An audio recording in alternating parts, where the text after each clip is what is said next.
Hi everybody, hi every spirit, welcome very much to Ezosu Empires. Today we have a different new type of video here on the channel. It's all about Age of Empires 4. If you enjoy, leave a like and subscribe, and use the links down below to follow me on Twitch so you can watch me live, playing and casting Age of Empires 4 as well. But today's video is dedicated to the new players, right? So even if you play on Xbox, there was recently the portability, the port for Age of Empires 4 to be played on Xbox with a controller, right? So this will apply to you as well. Some of these tips will be about microwing, so those will not apply to you, but we'll do separate videos for those, alright? And let's get started. So today we're gonna start to which one of the most frequently asked questions on my Twitch chat, for an example, is what is the best civ to start? What is the best civilization to pick up as a new player, alright? And before we answer that question, you have to know, or you have to be aware of yourself, right? And answer yourself this question: how many or how much experience do I have on RTSs? Because if you are like me, when I started playing Age of Empires 4, it was my first RTS. I never played an RTS before, right? And then you have people like the pro players, for an example.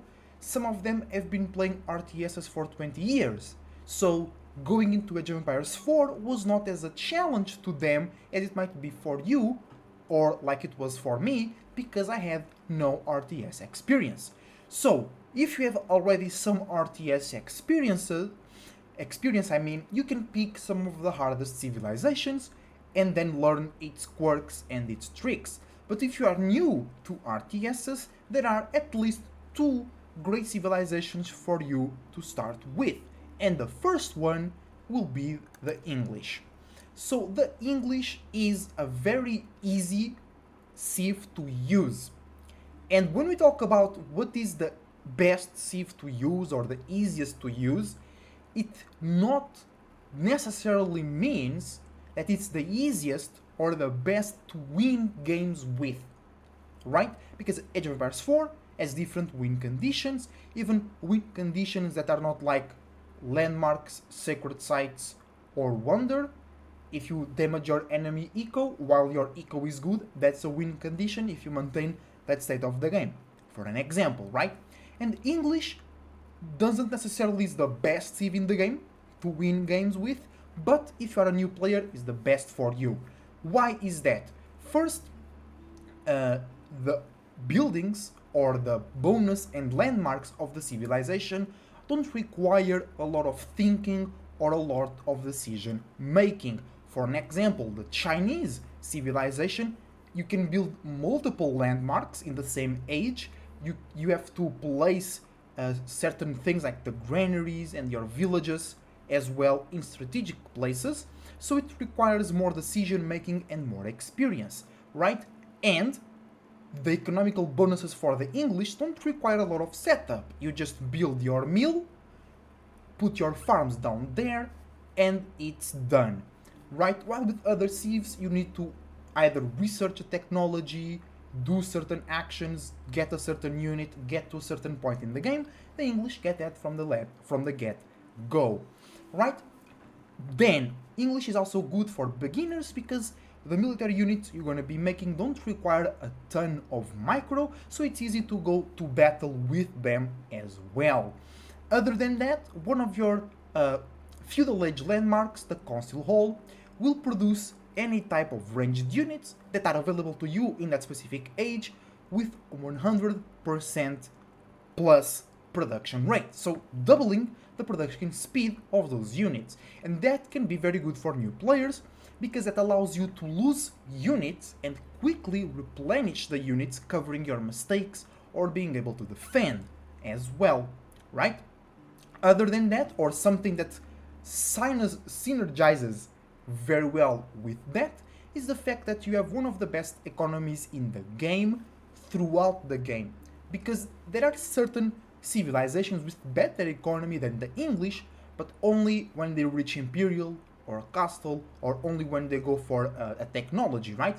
Well, the English, no, they already got that super good farms that scale by themselves throughout the ages, and then your units, or most likely the type of units you will be producing, will be what we call trash units. Not because they're weak, I mean, they are a bit weaker, but they're still very useful, but because they're cheap, which will be the spears and the longbows. You can even go for men-at-arms, which are a bit more food heavy, but they are very, very non-expensive on their gold cost.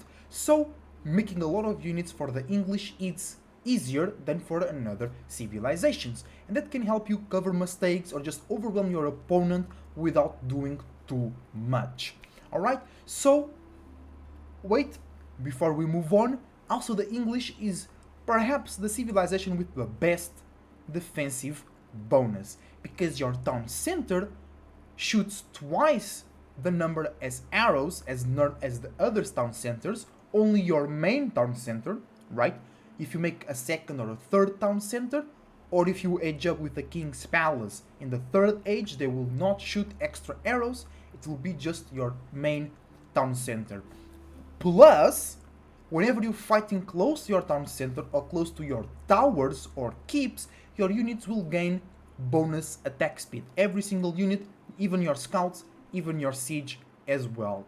Alright, so that helps you defend, that helps you if you're a bit more inexperienced with RTSs or Age of Empires 4 in general. You don't have to command the game, you don't have to pull some crazy moves, you don't have to pull crazy macro or micro skills. You can just play a bit more safe, play a bit more cautious, let your economy grow, make big militaries, and go from there. Plus, a defensive bonus really helps you punishing enemies that want to end the game earlier.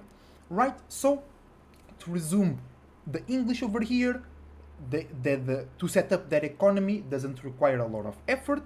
Their units are expensive, good, and very easy to replenish as well. And English is very much streamlined. There is not many decisions to make. Alright? The only problem I have to pick English for a beginner player, it's English, or it's very easy, especially on lower ranks, to play English passively or greedy without being punished, because your enemies are not as good, right, as in higher ranks. So you might, if you just play English in the beginning, you might not learn certain actions, more offensive, more oppressive actions and elements of the game.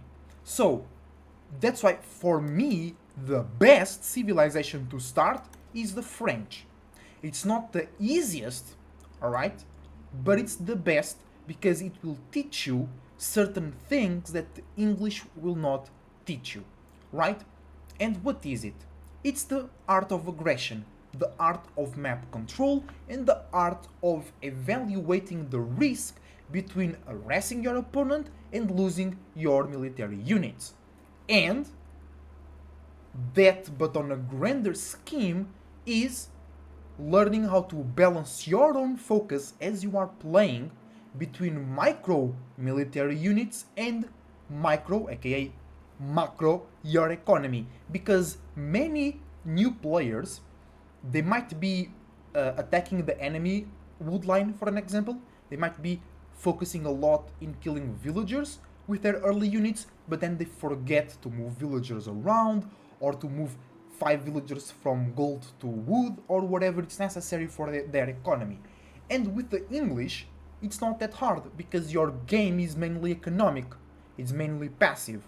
But with the French, you start on the get-go with aggression, and then by default you have to learn how to balance your attention and your APM between being aggressive and taking care of your economy. And that's a very valuable lesson, and if you start that since early on, you'll be a better player and quicker as well, right? So that's English versus French, why I think French is the best civ. And now, why in French on its own is good for beginners?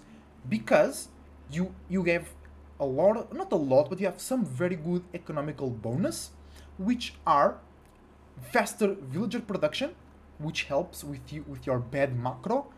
If you have bad macro, which is your economy, right? Then you have more villagers, so you have more economy in general, which helps you supplement any lacks or too much of one resource, and you just move those extra villagers around. Also, all the economical upgrades for the French are cheaper, so you can boost your economy not just by having more villagers, but having better villagers because they have better technologies and better know-how in how to go about their economical chores, right? Then you got one of the best units in the game, especially in the feudal age, is perhaps the best, which is the Royal French Knight. And this knight, it's not good just because it's a knight, but because it comes out super early. Because you can go, which almost every French player goes, and I know I play a lot of French in my live streams as well, you can go for the School of Cavalry. And on the School of Cavalry, you can train every cavalry unit that you have available to yourself, and all stables, including this, produces 20% faster. And the thing is, you get this right away when you age up to feudal. So if you do your macro good enough, the moment this building is up, you can make a knight or wait for it to be made, but then you can start arresting your opponent with that knight and more knights to come. So your enemy, most times when playing against French, they are obliged to play defensive depending on what civilization is they're playing. So that's why this will teach you how to be aggressive and play the game literally, you know, go for the map, meet your enemy in battle, you know what I'm saying? But it will also teach you some harsh lessons, which is if you lose one or two knights, that might be very problematic for your economy because they are very expensive. That's why I was talking about playing French will teach you how to balance aggression and economy, right? Then the French also have this, which most people don't like seem to care, but I really like this technology, which is called the merchant guilds. So if you don't know, you can trade, you can create trade routes in Age of Empires 4, which will grant you gold. And the French, they actually have their second landmark, or their optional landmark in the village. It's a chamber of commerce that produces traders for free when you research a technology, but that's not very used right now. If you're a new player, you should focus on School of Cavalry.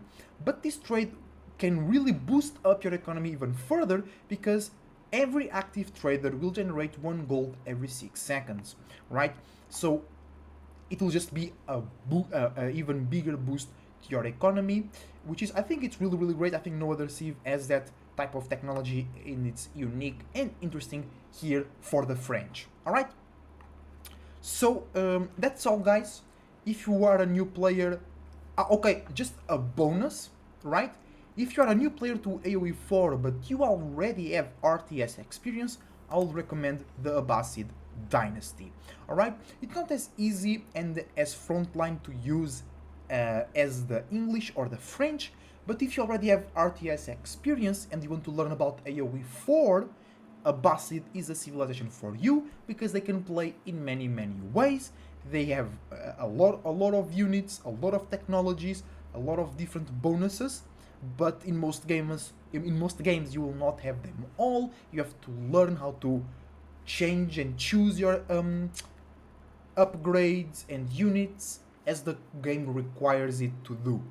Alright, so if you are already experienced with RTS but new to Age of Empires 4, you should pick the Abbasid Dynasty because it will teach you about the game and not just about RTS in itself. Okay, guys, so I hope you enjoyed the video.